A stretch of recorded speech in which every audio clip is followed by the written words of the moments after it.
the successor to the LFA has been officially revealed. We know a decent amount about it, but this is still a very early concept. I mean, it's not that early. It's on the same platform as the GR-GT. It's the same car. I mean, not really, because this is electric. Yeah, but it's... I can't imagine they keep that much. That's true. But from what I understand, I watched a few videos about this thing.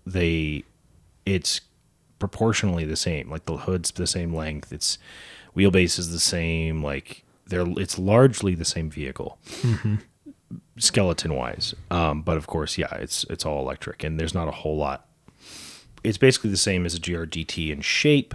But yeah, it's electric, and of course, because it's a concept, and they changed the name from whatever other generic name to the LFA. They haven't released numbers on power or 0 to 60 or anything. So yeah, I would say it's not terribly far from production, which they said they're going to put it in production, because it's on a platform that they're launching right now anyway.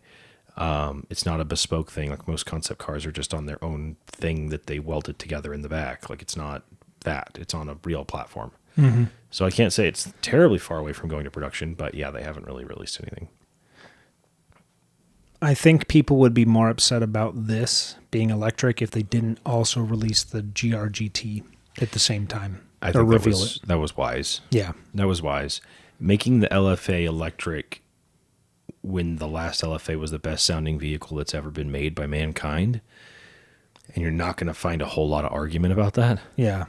I mean, it's not a fact, but it's an opinion that's as close to fact as you can get. Yeah. Anyway, that V10 is legendary for how amazing it sounds. And then to go to electric, it just... Yeah.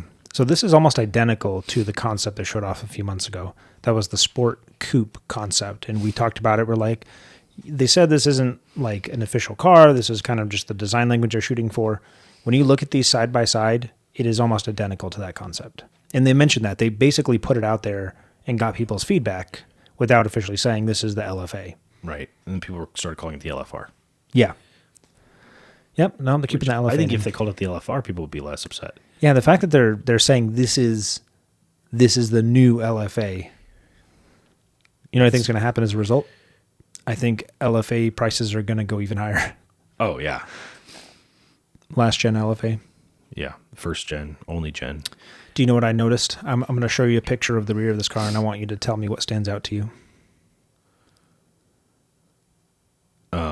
The lights that mimic the 3 tailpipes from the original LFA. I had to go back and look. Cool. The Sport Coupe concept had that. And no one, as far as I know, pointed that out. Like, it should have been obvious this was the LFA. Yeah, right away. Because the concept had that same arrangement. Now, it wasn't lit up, and it's easy to miss, but still, yeah. I'm like, oh, that's a cool touch. Mm-hmm. And it's the same way. It's got the 2 up top, the 1 on the bottom. Like, that's the same arrangement. Oh, yeah, that's cool. Funny, we talked about that last time with the 3 taillights on or tailpipes. Well, they're tail lights now. Yeah, that's cool. Are they going to do any fake exterior noises, or are they just going to say, nah, we're just not going to do anything about the noise? I think they're too classy for that. But it's one thing for Dodge to do it. It's another thing for $150,000, $200,000 Lexus to... This will not be $200,000. This would be the GR-GT, they're saying, is closer to $250,000. Okay, so this will be like $300,000 or $400,000. Yeah. And the GR-GT3 is like $500,000. Yeah. I mean, that's a straight up race car. So that's what I heard. Now, again, I've watched a ton of videos on these already, so I couldn't tell you where I got that from. But apparently the GR-GT is supposed to be an AMG GT, but Toyota. Yeah. They also don't have a single Toyota or Lexus badge on it. It's GR. So, again, also speculation. The Throttle House boys think that GR will be its own sub-brand soon. Kind of like what they're doing with Century. Yeah, Century or Genesis. Yep. New LFA. Mm-hmm.